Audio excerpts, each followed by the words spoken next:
अस्सलामुअलैकुम नाजरीन, programme fact matters के साथ मैं हूं सुजैन जहान खान। पाकिस्तान तहरीक इंसाफ की मौजूदा क़यादत बानी पीटीआई की रिहाई के लिए किरदार अदा करने में मुसलसल नाकाम दिखाई दे रही है। आपस में उलझी क़यादत पीटीआई के कारकुनान को कोई भी वाज़े लाहे अमल देने से कासिर है। बानी पीटीआई ने तहरीक चलाने का ऐलान तो कर दिया है, लेकिन तहरीक कौन लीड करेगा, इस पर बानी पीटीआई खुद कंफ्यूज नजर आ रहे हैं। पहले इस तहरीक को लीड करने की जिम्मेदारी वजीर आला KP अली अमीन गंडापुर को दी गई और फिर ये तहरीक सेनेटर अली जफर के हवाले कर दी गई। सिलसिला यहाँ भी नहीं रुका, बानी पीटीआई ने जेल से बैठकर खुद तहरीक को लीड करने का ऐलान भी कर दिया और साथ ही ये भी कह दिया कि क़यादत में से जो लोग दबाव बर्दाश्त नहीं कर सकते वो ओहदे छोड़ दें ताकि उनकी जगह बहादुर लोगों को सामने लाया जाए। बानी पीटीआई के इस बयान से ये तासुर मिलता है कि शायद पीटीआई की कमान वापस पार्टी के पुरानी क़यादत के हाथों में जाने वाली है। पीटीआई की मुमकिना तहरीक का आगाज कब होगा, तहरीक को कौन लीड करेगा, बानी पीटीआई मौजूदा क़यादत से नाखुश क्यों नजर आते हैं, इस सब पर बात करने के लिए हमारे साथ मौजूद हैं सीनियर सियासतदान और साबिक वफाकी वजीर फवाद चौधरी। सर, बहुत शुक्रिया प्रोग्राम में अपना कीमती वक्त देने के लिए। सर, अगर हम आपके पुराने इंटरव्यूज़ देखें या रीसेंट इंटरव्यूज़ भी देखें तो आप तो बहुत पहले से ये प्रेडिक्शन कर रहे हैं कि जो मौजूदा क़यादत है उसमें इतना दम नहीं है। फाइनली खान साहब को भी रियलाइज़ हो गया कि जो लोग प्रेशर बर्दाश्त नहीं कर सकते वो पार्टी छोड़ दें ताकि उनकी जगह बहादुर लोग आए। सर, अगर आप कुछ डिफाइन कर दें कि खान साहब बहादुर किसको कह रहे हैं? सुजैन, देखिए, खान साहब की भी स्ट्रैटेजी जो है ना, उसमें अभी इसमें तो कोई शुबा नहीं कि तहरीक ही चलनी है। उसके अलावा इस हुकूमत ने आपको कुछ नहीं देना, इसमें भी कोई शुबा नहीं है कि एक स्ट्रॉन्ग पॉलिसी जो है वो चाहिए। लेकिन मसला ये है कि आपको तहरीक से पहले भी जो 10 इक़दाम चाहिए वो मौजूद नहीं है। आपकी ऑर्गेनाइजेशन मजबूत नहीं है। जैसे आपने देखा, आप पॉलिटिकल अलायंस नहीं बना सके, आप इंटरनल प्रेशर नहीं क्रिएट कर सके, एक्सटर्नल आपके साथ किसी की हमदर्दी नहीं है। सो देखिए, पहले आपने अपने जो फ्रेमवर्क बनाना है, जो पॉलिसी बनानी है, वो होनी चाहिए ताकि एक कामयाब तहरीक में कल्मिनेट हो सके, मुकम्मल हो सके। अब ये देखो ना, सबसे पहले तो अकाउंटेबिलिटी उन लोगों की होनी चाहिए जिन्होंने 9 फरवरी को तहरीक नहीं चलने दी।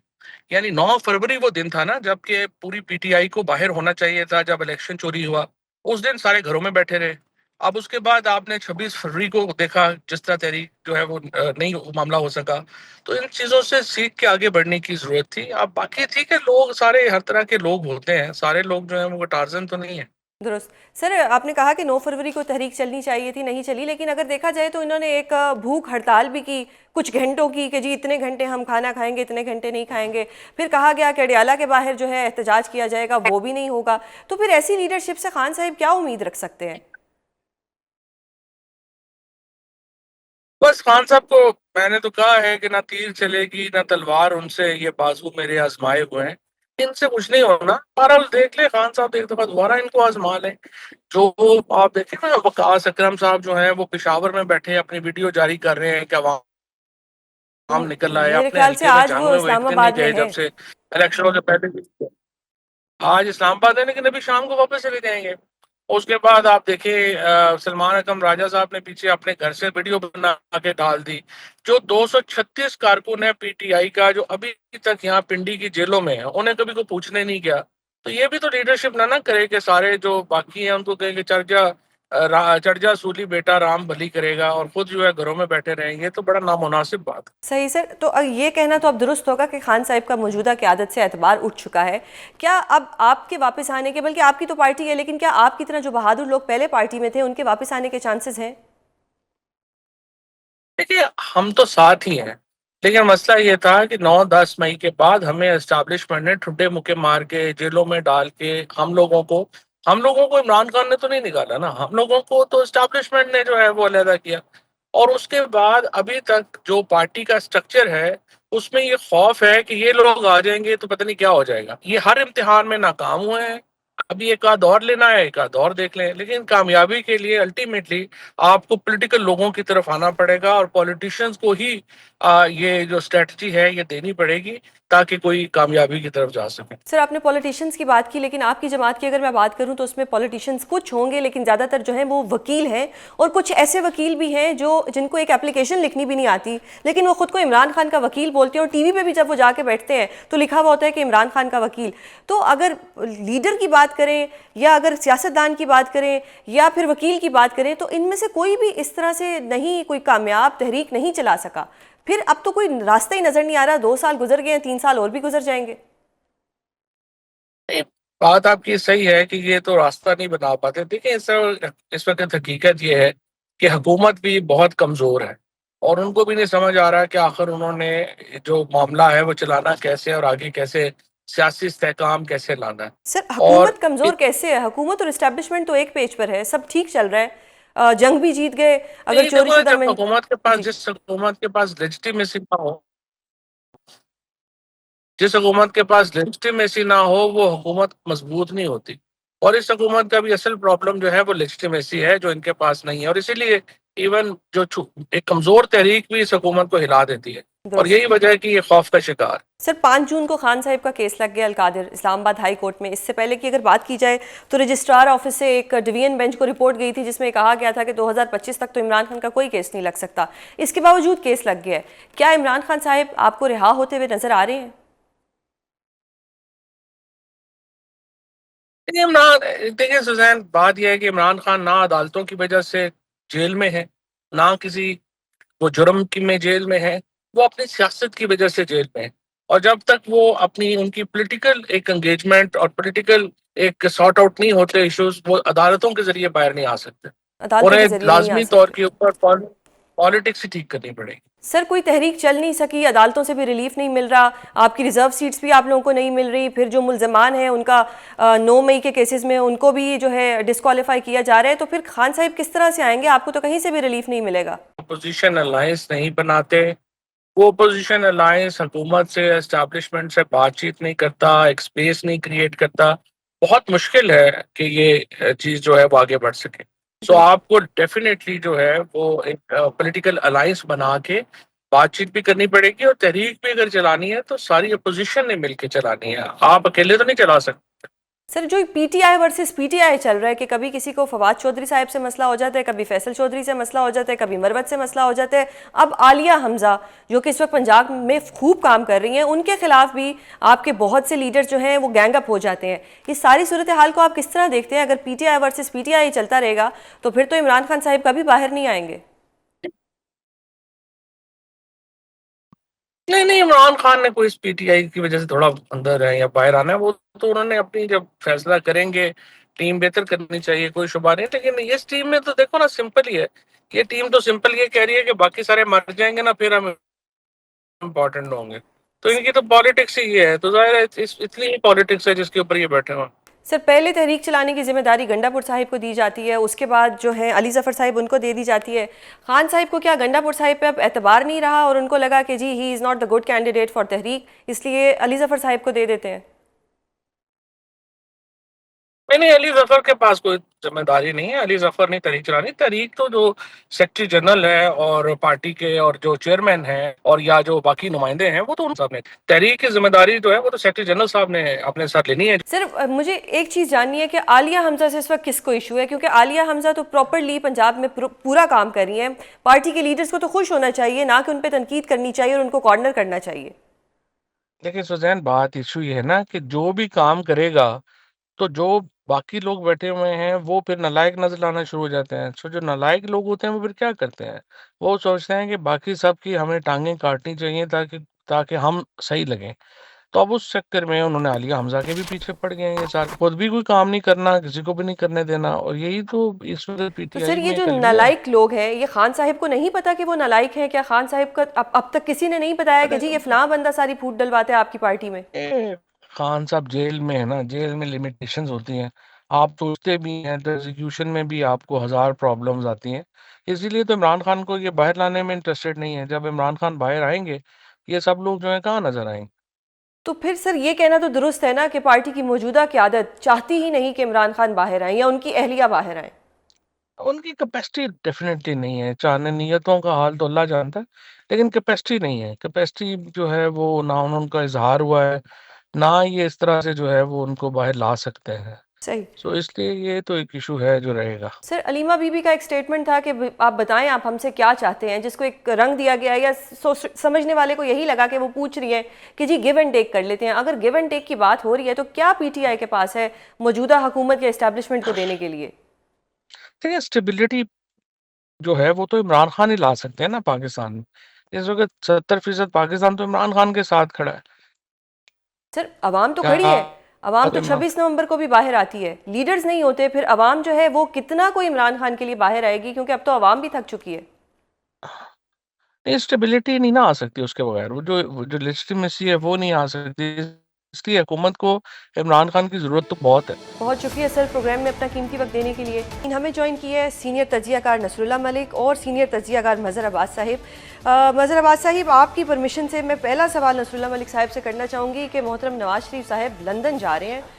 एक तरफ खान साहिब की डील की बातें हो रही हैं, दूसरा नवाज शरीफ साहब जो है वो लंदन जा रहे हैं। अचानक से उनका लंदन जाना जो हमारे लिए एक आम आवाम के लिए थोड़ा सा कंफ्यूजिंग है कि क्योंकि जब भी वो लंदन जाते हैं तो कुछ ना कुछ बड़ा होता है।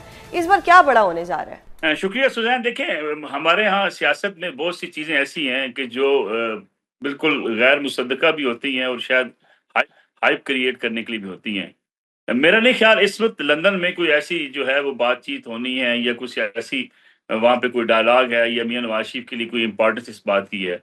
दो चीज़ें हैं मियां नवाज शरीफ के लिए, एक तो उनकी फैमिली, बच्चे उनके वहाँ पे हैं, अपने इलाज मुआवजे के लिए उन्हें वहाँ चेकअप के लिए जाना पड़ता है। और तीसरी चीज़ उनके बच्चों की अभी जो है उनके पोतों की भी कुछ शादियां तय की जा रही हैं, तो फैमिली मैटर्स की वजह से उनको वहाँ पे जाना पड़ता है। पाकिस्तान के सियासी हालात अगर आप देखें तो मैं नहीं समझता कि इस वक्त मियां नवाज शरीफ किसी कोई जोड़ तोड़ में या किसी ऐसी जो है वो सियासी महाजराई की तरफ कोई मामला जा रहे हैं जिसकी वजह से उन्हें मुल्क से बाहर बैठ के चीज़ों को देखना है। मेरे ख्याल में हुकूमत के लिए मामला उस वक्त तक नॉर्मल हैं जब तक एस्टैब्लिशमेंट और हुकूमत एक पेज पर हैं।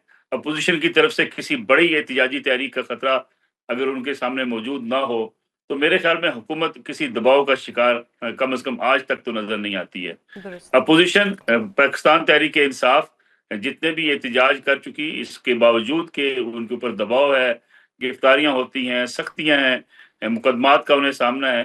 लेकिन अगर माजी की सियासी तारीख को देखा जाए तो सियासी जमातें इसी दबाव के तहत एहतजाजी तहरीक भी चलाती रही हैं, जेलों में भी जाती रही हैं, लेकिन अपनी पार्टी को वो किसी न किसी अंदाज में अपना एक वजन कायम रखती रही हैं।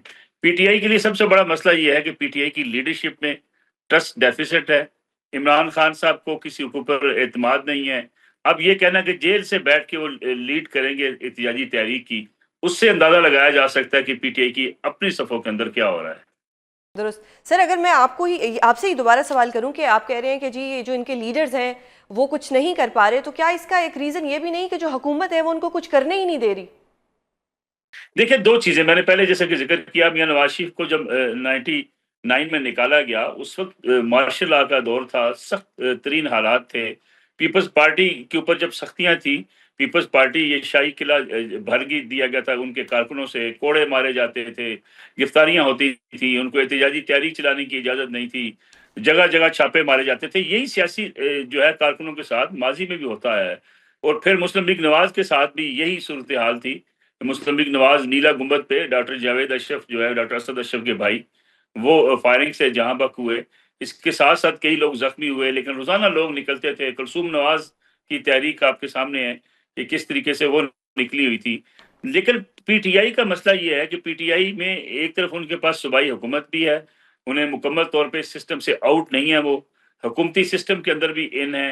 दूसरी तरफ उनके साथ जो है वो लोग, उनके जो इस वक्त उनकी लीडरशिप है, वो कहीं कंप्रोमाइज नजर आती है और कहीं वो इस बात का जो है वो जुर्रत ही नहीं कर पाती कि वो इन हालात के बावजूद जो है वो मैदान अमल में निकलें। सही। अब पंजाब की मिसाल लें, जब से इमरान खान साहब जेल में हैं उस वक्त से पंजाब से कोई खातिर खा, कोई एक भी खातिर खा ऐसा जो है वो एहतजाज नहीं हो सका जिसके नतीजे में हुकूमत घुटने टेकने पर मजबूर होती या बातचीत करती या कम अज कम हुकूमत के लिए एक चैलेंज बन जाता। दुरुस्त सर, आपको पॉइंट आ गया। मज़हर सर, आपसे जानना चाहूँगी, सर ने एक बात की कि हुकूमत और इस्टेब्लिशमेंट एक पेज पे है, ये बात भी दुरुस्त है। अगर हम बात करें पीटीआई की तो ये कोई तहरीक भी नहीं चला पा रहे, 26 नवंबर के बाद ये लोग कुछ कर ही नहीं पाए।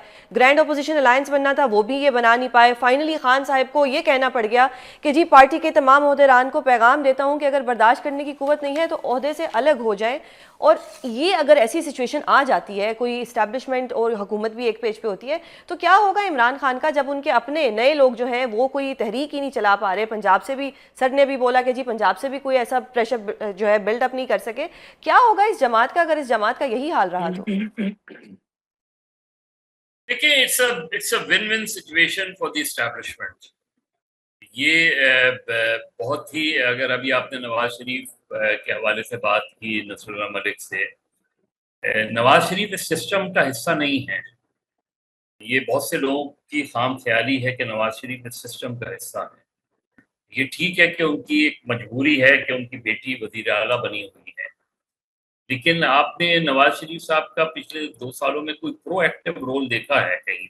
कभी कभार आप कभी एक किसी इसमें आप देख लें, किसी तकरीब में वो जाते हैं कहीं, उनको जो है वो किसी किसी एक शायद एक आध जलसे में, कभी जलसा तो मुझे बहुत अरसे से याद नहीं कि कौन से जलसे में, फिर कभी देखा है कि नवाज शरीफ साहब क्यों वजीर आजम नहीं बने, जबकि वो बन सकते थे तो ये वजीर कोई आजम। डील का नतीजा था कि नवाज शरीफ साहब खामोश रहेंगे? नहीं, डील वील का नतीजा नहीं था। नवाज शरीफ रियलाइज कि मुस्लिम लीग नून के पैरों तले जमीन निकल चुकी है। तो नवाज पीटीआई ये शरीफ कब साहब रियलाइज ने, करेगी सर? क्या कह रही हैं आप? पीटीआई कब ये रियलाइज करेगी कि पीटीआई फुली कॉर्नर हो चुकी है? नहीं, देखिए बहुत फर्क है दोनों जमातों में, बल्कि तीनों जो सियासी जमातें हैं उनकी उनकी जो भी स्ट्रगल रही है, पावर पॉलिटिक्स रही है, सबके अपना अपना एक अलग पूरा तजिया कर सकते हैं। जाहिर है उसका टाइम नहीं है हमारे पास इसमें, लेकिन इस वक्त नवाज शरीफ साहब लंदन जाएं, अमेरिका जाएं, अमेरिका जाके वापस आ जाएं, लंदन जाके वापस आ जाएं, इस वक्त जो सिचुएशन है वो ये कि नवाज शरीफ साहब के बयानिए को खुद उनके भाई शहबाज शरीफ के बयानी से शिकस्त हो गई है। और शहबाज शरीफ साहब बहुत कंफर्टेबल पोजीशन में है, गवर्नमेंट बड़ी कंफर्टेबल पोजीशन में है। इसी तरह पीपल्स पार्टी के पास सारे आईनी ओहदे हैं, वो सदर भी हैं, वो स्पीकर भी हैं, लिहाजा लिहाजा कोई और कोई ऐसा क्वेश्चन नहीं है कि जिसकी वजह से उनकी कोई कॉन्फ्रंटेशन बने। लेकिन इन दोनों जमातों के सामने जो एक सबसे बड़ा सवाल है, जिसका जवाब अगर आप इनसे पूछें तो शायद मुश्किल से मिले, वो ये कि ये इस वक्त जो सिस्टम है चल रहा है, क्या ये मीसाक जमहूरियत के ऐन मुताबिक है? क्या जिस मीसाक जमहूरियत पर मोहतरमा बेनज़ीर भुट्टो और नवाज शरीफ ने साइन किए थे, क्या ये वो मीसाक जमहूरियत का वो है? तो आपको जवाब मिल जाएगा।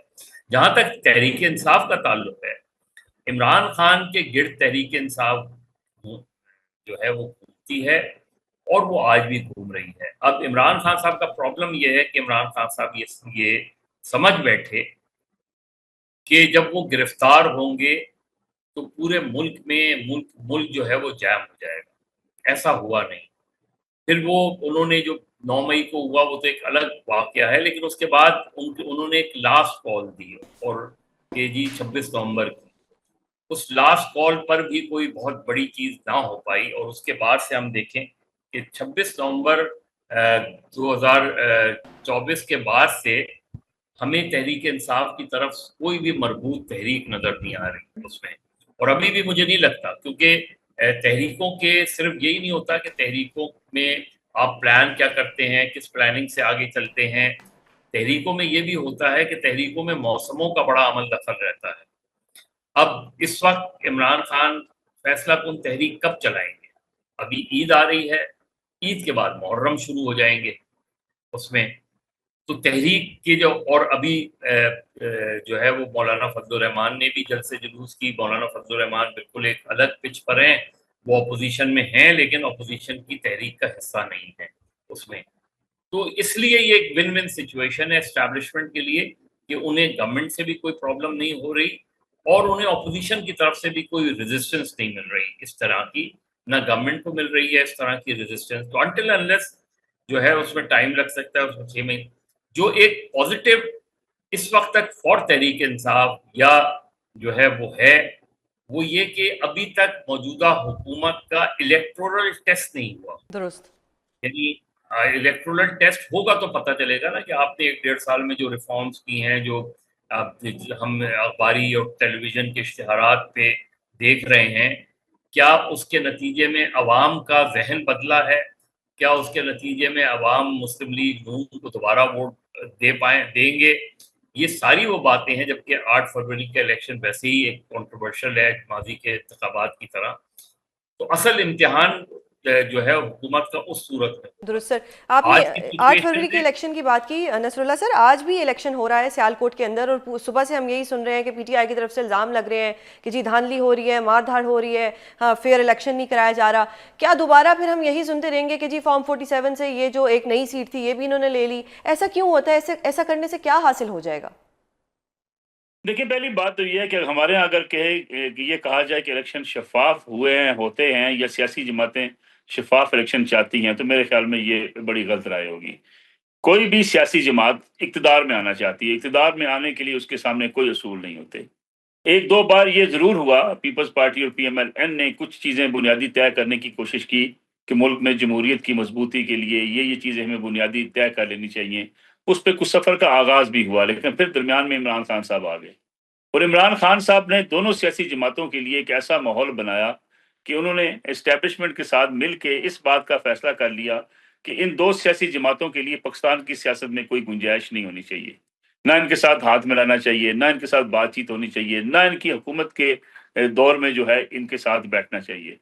ये मामला इमरान खान साहब ने इक़्तिदार में आके भी किया। इक़्तिदार में आने के बाद उन्होंने नेशनल सिक्योरिटी कमेटी के इजलास में इसलिए शिरकत नहीं की कि उन्हें अपोज़िशन लीडर शहबाज शरीफ से हाथ मिलाना पड़ जाएगा। तो ये जो जिसके ज़िक्र भी मदद साहब कर रहे हैं, बुनियादी असूली बात तो ये ठीक है कि हमारे यहाँ जो है कंप्रोमाइज़ किया मियाँ नवाज़ शरीफ ने भी वोट को इज़्ज़त दो के नारे पे। लेकिन अगर मियाँ नवाज़ शरीफ से पूछा जाए तो वो कहते हैं मेरे लिए रास्ता क्या छोड़ा गया? मेरे लिए रास्ता ये छोड़ा गया कि इमरान खान को लाके मेरे ऊपर मुसल्लत कर दिया गया। मुझे एक साज़िश के ज़रिए अदलिया के साथ मिलके इक़्तिदार से निकाल दिया गया। मेरे लिए मेरे तमाम लोगों को 2018 के इलेक्शन में मजबूर करके उनसे टिकट्स वापस ले ली गई और मुझे इलेक्शन में हरा के साइड पे कर दिया गया। और उसके बाद जो है वो मेरे लिए सियासत में गुंजाइश नहीं छोड़ी गई कि मैं मुल्क में सियासत पार्लिमानी या जमहूरी सियासत को कर सकूँ। अब जिसका ज़िक्र मदद साहब कर रहे हैं कि मियाँ नवाज़ शरीफ की हुकूमत नहीं है, मैं थोड़ा-सा मदद साहब से इख्तिलाफ़ करूँगा। मियाँ नवाज़ शरीफ ने ये बात तय कर ली कि ठीक है, अगर मुझे इस तरीके से कान से पकड़ के निकालते हो, तो मैं तुम्हें जो कान से पकड़ के निकालेगा, मैं उसका साथ दूँगा। और उसके लिए उन्होंने फिर इस बात को तय किया कि ठीक है, ये इलेक्शन 2024 पे जब इतने एतराज़ात उठे हैं, तो भाई को वज़ीर-ए-आज़म बना लें, बेटी को वज़ीर आला बना लें। सही।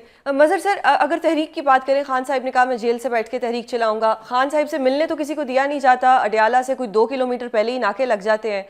उनसे वो किस तरह से तहरीक चलाएंगे, एक तो हमें ये समझ नहीं आ रहा। दूसरा ये कि अगर पंजाब की बात की जाए तो वहाँ से आलिया हमजा साहिबा एक्टिव होती हैं, उनके खिलाफ इनकी अपनी जमात के लोग जो है वो एक प्रॉपर एक गैंग अप कर लेते हैं और उनको टफ टाइम देने की कोशिश करते हैं। अगर यही सब कुछ चलता रहेगा तो कोई तहरीक तो फिर नहीं चल पड़ेगी। देखिए, चाहे इमरान खान हो, नवाज शरीफ हो, आसिफ अली जरदारी हो, इन तीनों के लिए एक चीज जो सबसे बड़ा चैलेंज होगी वो एज है।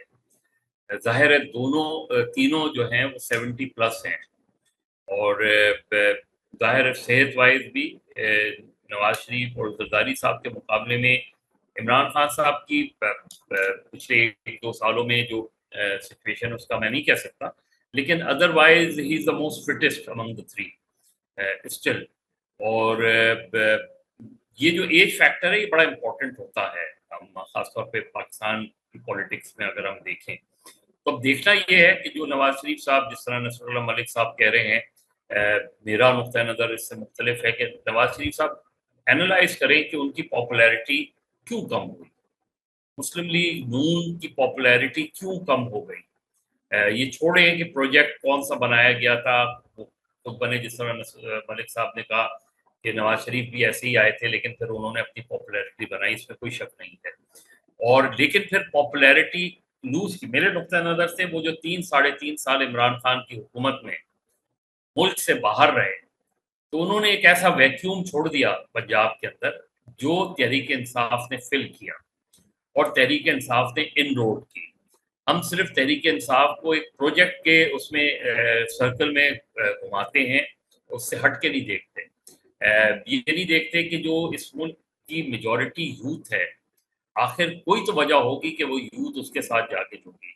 उसमें कोई इमरान खान के करिश्मा और उसका ताल्लुक होगा किसी हद तक, लेकिन उससे ज़्यादा जो है वो बाकी जो 2 पार्टियां हैं उनकी हुकूमतों की नाकामी की वजह है और ये एक तरह का रिएक्शन नज़र आता है। लेकिन उसके बाद जो सूरत हाल हुई जब इमरान खान साहब की हुकूमत आई तो वो परफॉर्म नहीं कर पाए उस तरह और अल्टीमेटली उनकी पॉपुलैरिटी जो है वो फेड आउट होने लगी। और यही पाकिस्तान, यही डेमोक्रेटिक प्रोसेस में होता है। अनफॉर्चुनेटली जिस वक्त उनकी पॉपुलैरिटी बिल्कुल खत्म होने जा रही थी या कम से कम हो रही थी, एक ऐसा काम किया गया जिसकी वजह से दोबारा उनकी पॉपुलैरिटी जो है वो मोशन बढ़ने ऑफ नो लगी। Confidence. Vote of no confidence, क्योंकि उस वक्त एक ऐसी सिचुएशन थी और जिस अंदाज में लाया गया, जिन जमातों के साथ मिलकर इमरान खान साहब की हुकूमत बनाई गई थी 2018 में, उन्हीं जमातों के साथ मिलकर उनकी हुकूमत खत्म की गई। तो हम इसको इमरान खान नवाज शरीफ की लड़ाई देखते रहते हैं, नवाज शरीफ इमरान खान की लड़ाई देखते रहते हैं, पीपल्स पार्टी तहरीक इंसाफ की लड़ाई देखते रहते हैं। हम ये नहीं देखते कि बीच में कौन खेल खेल रहा है। दुरुस्त सर, एक और आखिरी सवाल आप दोनों से करना चाहूंगी कि अभी बजट भी आने वाला है। एक तरफ तो बिजली सस्ती होने के वादे किए गए थे, फिर पेट्रोल महंगा हो गया, फिर मेट्रो के किराए बढ़ गए। तो नसरुल्लाह सर कैसे देखते हैं ये बजट जो आएगा, ये तो फिर कोई जिन नहीं आएगा हमारे ऊपर कि उसके आने से पहले ही पेट्रोल भी महंगा हो गया और बिजली भी सस्ती नहीं हुई। देखिए, हुकूमत के लिए चैलेंज तो बहुत बड़ा है। चैलेंज यही है कि आम आदमी को रिलीफ कब मिलेगा। हुकूमत ने वादे किए हैं, दावे किए हैं, ठीक है, कुछ अशिया ज़रूरत की कीमतें कम ज़रूर हुई हैं, लेकिन एक बड़े पैमाने पे जो आवाम को रिलीफ मिलना है वो अभी तक बाकी है। बिजली की कीमतें कम अगर होती हैं, गैस की कीमतें अगर कम होती हैं, फिर जो महंगाई है उसको अगर कंट्रोल किया जाता है तो उससे अब आम आदमी को फ़ायदा होगा। कुछ चीज़ों की तरफ मैं समझता हूँ कि बेहतरी की तरफ हम गए हैं। अगर आप स्मगलिंग की बात करें, तो मैं समझता हूँ कि अगर एक पूरा सर्वे कर लिया जाए। कल भी मैं एक बड़े सीनियर ऑफिसर के साथ बैठा था, जो एंटी स्मगलिंग स्टाफ है हमारा, उसमें से तो उन्होंने कहा कि 75% तक स्मगलिंग के ऊपर काबू पा लिया गया है। और कल मैं मार्केट में बात कर रहा था तो हमारे लोकल प्रोडक्ट्स जो हैं उनकी सेल में काफ़ी हद तक इज़ाफ़ा हुआ है। यानी अब हम जो है वो शायद इतने डिपेंडेंट भी नहीं रहेंगे इम्पोर्ट्स के ऊपर। और अगर इस तरफ सफ़र बढ़ जाता है तो मेरे ख़्याल में फिर आपकी महँगाई कम हो सकती है, बेरोज़गारी पर काबू पाया जा सकता है। लेकिन इसके लिए शर्त ये है कि मुल्क के अंदर सियासी बहरान ना हो और पॉलिटिकल हुकूमत जो स्टेबिलिटी, ऐलानात बिल्कुल कर चुकी है उसके ऊपर अमल दरामद भी बिल्कुल। करे। मजहर सर हुकूमत आप को क्या कहेंगे परफॉर्मेंस इसके ऊपर बेहतर। कि क्या ये बजट जो है ये रिलीफ, देखिए इससे क्या रिलीफ मिलेगा? देखिए, पाकिस्तान के सिस्टम का सबसे बड़ा इशू जो है वो बैड गवर्नेंस है। ये जितनी भी हुकूमतें रही हैं ना, या जितनी हुकूमतें हैं, इनमें से कोई एक हुकूमत भी ऐसी नहीं है जिसने अच्छी गवर्नेंस की मिसालें कायम की हो। ये जो महंगाई है ना, ये हम तो फैक्ट्स फिगर्स में उलझे रहते हैं। इस महंगाई का 70% ताल्लुक बैड गवर्नेंस से होता है। यानी हुकूमत को ये कीमत मुकर्रर करती है, क्या उस कीमत पे चीज़ें उस स्टोर पर मिलती हैं? नहीं मिलती। क्यों नहीं मिलती? इसलिए कि ये जो फूड इंस्पेक्टर्स होते हैं, दवाओं के लिए ड्रग इंस्पेक्टर्स होते हैं, ये इनके मामलात तय होते हैं। और अगर आप जाके स्टोर से पूछें, मेडिकल स्टोर से पूछें, आप शॉपिंग मॉल्स में चली जाएं, सबको सबको एक ख़ास रकम मुख्तलिफ मद में मुख्तलिफ इदारों को देनी पड़ती हैं। और इसकी वजह से हुकूमत की बनाई जो मुकर्रर की हुई कीमतें हैं, उससे दुगनी चीज़ों पे चीज़ें मिलती हैं। अब हुकूमत इसका नोटिस क्यों नहीं लेती?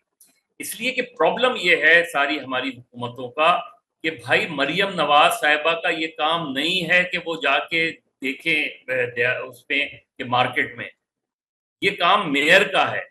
अब लोकल बॉडीज आपके यहाँ मजबूत हैं ही नहीं, लोकल बॉडीज इलेक्शंस नहीं करवाए जाते, ना म्युनिसिपल गवर्नमेंट्स को इस तरह की एम्पावर किया जाता है।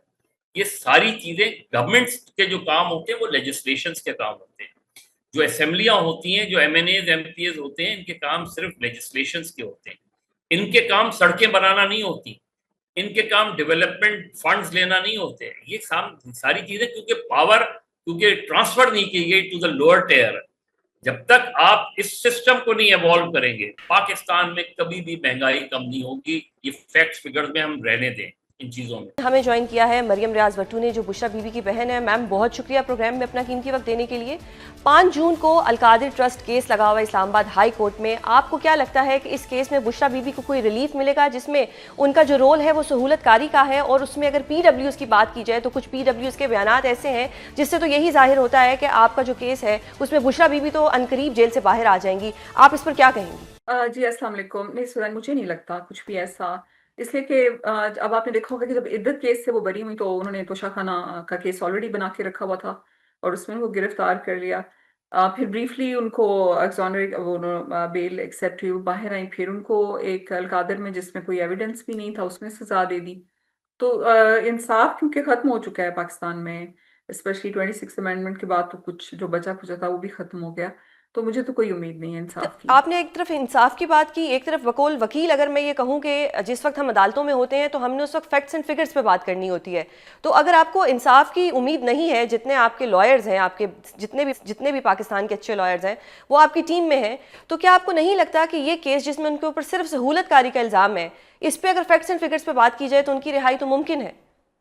अगर फैक्ट्स एंड फिगर पे बात की जाती तो उन्हें सजा ही ना होती। अगर फैक्ट्स एंड फिगर पे बात की जाती तो किसी भी केस में बीबी को या इमरान खान साहब को सजा ही ना होती। तो ये फैक्ट्स एंड फिगर की तो एविडेंस और उसकी तो बात ही नहीं हो रही है ना। दुरुस्त। वही तो मैं आपसे तो कह रही हूँ कि पहले तो फिर भी कुछ उम्मीद थी, लेकिन 26 अमेंडमेंट के बाद जो अदलिया का हाल किया गया वो तो आप एज अ लॉयर मेरे से बहुत बेहतर जानती हैं। सही। अगर मैं ये सवाल करूं कि वो एक दफ़ा पहले जेल से बाहर आई थी और उस वक्त बहुत से लोगों ने ये कहा कि जी ये किसी डील के नतीजे में बाहर आई हैं, लेकिन फिर वो दोबारा अरेस्ट होगी, और एक इल्ज़ाम आपकी अपनी पार्टी पे ये लगता है कि आपकी अपनी पार्टी के लोगों ने उनको अरेस्ट करवाने में उनका बहुत किरदार है, तो क्या आपको ऐसा लगता है कि वाकई आपकी पार्टी जो है वो फूट का शिकार है? क्योंकि अब तो खान साहब ने खुद भी कह दिया कि मुझे मालूम है कि कौन विकेट के दोनों तरफ खेलता है। कोई भी पार्टी हो, कोई भी ऑर्गेनाइजेशन हो, उसमें डिसेंटिंग वॉइसेस भी होती हैं, उसमें इश्यूज भी हो सकते हैं। इट्स नॉट ओनली पीटीआई, दूसरी पार्टीज में भी होती है, लेकिन दूसरी पार्टीज क्योंकि एक sort of inheritance based parties हैं तो उनमें एक बात चाहत चलती है। पीटीआई में वो नहीं चलती है। पीटीआई में वर्कर्स की भी आवाज होती है, पीटीआई में डिफरेंट लीडर्स भी हैं। तो PTI is in that phase क्योंकि खान साहब अभी जेल में हैं, तो इस वजह से आपको ये लगता है। मेरा नहीं ख्याल कि इसको आप कहेंगे कि फूट का शिकार है। I think it's in the phase where it's coming together in a way कि जी अगर खान साहब जेल में हैं और बाहर से जो लीडर्स हैं उनको खुद डिसीजंस करने हैं, तो जाहिर बात अभी भी वो डिपेंड करते हैं खान पे।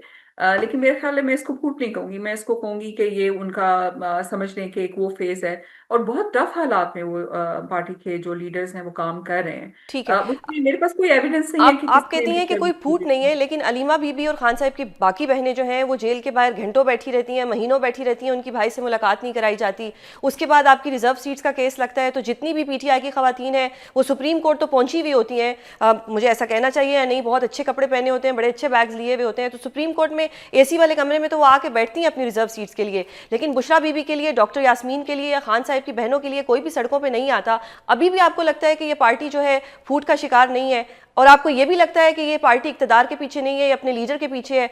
ये वो पार्टी है जो अपने लीडर की बीवी बहन या डॉक्टर यास्मीन के लिए तो निकलती नहीं। तो आप क्या किस तरह से देखती हैं सारी सूरत हाल को? मैंने ये नहीं कहा कि थिंग्स आर परफेक्ट। मैंने ये बोला आपको कि पार्टी इस वक्त बहुत मुश्किलात का शिकार इसलिए भी है कि जब भी कोई निकलता है आपको पता है कि उसके, लेकिन मैं इस बारे में बहुत वोकल होती हूँ कि जो लीडर्स हैं they have to be brave. उनको अगर अरेस्ट का डर है, that should not be fear. कुछ खान साहब को देख लें, बीबी को देख लें, डॉक्टर यास्मीन को देख लें, कब से जेल में। तो कोई लीडर ये नहीं कह सकता कि जी मैं इसलिए नहीं निकलता लोगों को लेके बाहर। अब जहां तक कि जी मुझे गिरफ्तार कर लेंगे, जहां तक रिजर्व सीट वाली खवातीन का है, तो आप ये देखें कि इद्दत केस में बहुत सारी खवातीन आती थी, वो बाहर एहतजाज भी करती थी, उनको कहा जाता था कि जी आप सिर्फ रिजर्व सीट्स के लिए आ रही हैं। अब यहाँ पर जो लीडरशिप है, मैं फिर वो कहूंगी जो ऊपर की लीडर्स हैं उनका ये काम है कि वो पार्टी को किस वक्त वर्कर्स को मोटिवेट करते हैं, कैसे कहाँ पे लेके जाते हैं, ये तो उनको पूरा एक प्लान करना चाहिए। और मैं इस बारे में आपको पता है कि कई दफ़ा बात करती भी हूँ, आई क्रिटिसाइज ऑल्सो पीपल, लेकिन मैं फिर भी ये आपको ये कहूंगी कि मैं इसको ये नहीं कहती कि फूट का शिकार है। मैं ये कहती हूँ कि ठीक है, better planning and organization is आपने एक ट्वीट किया जिसमें आपने सारी कंडीशन बताई, जो जेल में बुशरा बीबी को सेल दिया गया और उसमें आपने कहा कि 48 डिग्री टेम्परेचर होता है, बिजली बंद कर दी जाती है। तो इसके जो आपने ये सारी बात की, इस पे हमने बैरिस्टर अकील से भी सवाल किया। उन्होंने कहा कि अगर इनको कोई मसला है तो ये जेल अथॉरिटीज़ को कोई एप्लीकेशन दें। क्या आपकी लीगल टीम ने अभी तक कोई अदालत से रुजू किया है कि बुशरा बीबी, जिनके कुछ प्रोटोकॉल्स होने चाहिए क्योंकि वो फॉर्मर प्राइम मिनिस्टर की वाइफ रही हैं, तो क्या इस पर आपके वकला ने कोई एहतजाज किया या कोई एप्लीकेशन दी हो? पहली बात तो ये मैं आपको बता दूं, शायद लोगों को हैरानी होगी क्योंकि किसी ने ये भी बोला कि जिनको मरियम नवाज वाला सेल दिया गया है। तो मैं आपको ये बता दूं कि बिल्कुल ऐसा नहीं है। उनको एक ऑर्डिनरी जो कैदी होता है, आम कैदी, उसका सेल दिया गया है, और वो भी सॉलिटरी कन्फाइनमेंट में अलग से रखा हुआ है कि और कोई खवातीन से भी वो बात नहीं कर सकती। और दूसरों को कोई ऐसी उन्होंने कहा ना कि भी जी रिसेंटली कोई अपील फाइल हुई थी सहूलियात के मुताबिक, लेकिन वो सहूलियात वो ये नहीं मांग रहे थे कि जी बहुत कोई वीआईपी सहूलियात चाहेंगे जिनको बहुत सहूलियात हैं, वो सहूलियात आम कैदी वाली हैं। अब मुझे एक बात बताएं कि हर आम कैदी को एक कूलर अलाउड है, अब कूलर दे दें लेकिन बिजली बंद कर दें, मोर देन एक पूरा दिन बिजली बंद रखें, अगली पूरी रात बिजली बंद रखें, उस वक्त तक आप बिजली सेल में ऑन ना करें जब तक एक औरत बेहोश होकर ना गिर पड़े, फिर आप डॉक्टर को बुलाएं कि जी अब अगर और बंद रखी तो ये मर ना जाए। तो क्या इसको सहूलत कहेंगे? और मैंने आपका सुना प्रोग्राम अकील साहब के साथ, and I am very surprised that he doesn't know कि इन लोगों की हुकूमत में हो क्या रहा है। किसी भी, चले बुशरा बीबी नहीं है, एक आम कैदी खातून कोई भी हो, आम, मैं तो किसी को आम कहती नहीं हूँ, अल्लाह माफ करे मुझे, सब कोई भी एक इंसान है, उसके साथ कोई औरत है, कोई बंदा है, उसके साथ ऐसा सलूक क्या जेल में है? और अगर उनको नहीं पता तो उनको पता करना चाहिए, because it is very serious. दुरुस्त। तो अब आपको क्या लगता है कि मौजूदा आने वाले वक्त में बुशरा बीबी के लिए कोई आसानियां पैदा होंगी, या यही इसी तरह रहेगा कि जी 2 साल गुजर चुके हैं, 3 साल मजीद गुजार दिए जाएं? बुशरा बीबी के लिए कोई आसानियां पैदा नहीं की जाएंगी, क्योंकि बुशरा इमरान को तंग करने का मकसद खान साहब को तंग करना है। दुरुस्त। क्योंकि जब वो तंग होंगी तो फिर खान साहब जो है अपनी ज़ात से ज़्यादा उनका ख्याल करते हैं, और वो अपनी ज़ात से ज़्यादा खान साहब का ख्याल करती हैं, और यही सबसे बड़ा इशू है सब लोगों को। जब वो बाहर आई थी, आपने कहा लोगों ने कहा डील करके बाहर आई, तो डील करके बाहर आई होती तो डील करके ही बाहर रहती। उनको क्या जरूरत थी कि इतनी गर्मी आ रही थी और वो जाके दोबारा अपनी गिरफ्तारी दें? तो उनकी गिरफ्तारी से जो है उनको कोई मतलब क्यों, क्या डील करती तो बाहर रहती। लेकिन नहीं, वो मुझे नहीं ख्याल कि उनको कोई सी भी तरह की कोई भी उनकी तरफ फ्लेक्सिबिलिटी दिखाई जाएगी। बहुत शुक्रिया मरियम भट्टू साहिबा प्रोग्राम में देने के लिए। नाजरीन, प्रोग्राम का वक्त ख़त्म होता है, अगले हफ्ते ईद आने वाली है। हम उम्मीद करते हैं कि आपकी ईद बहुत अच्छी गुजरेगी। हमारे साथ रहिएगा, अपना बहुत ख्याल रखिएगा। अल्लाह हाफ़िज़।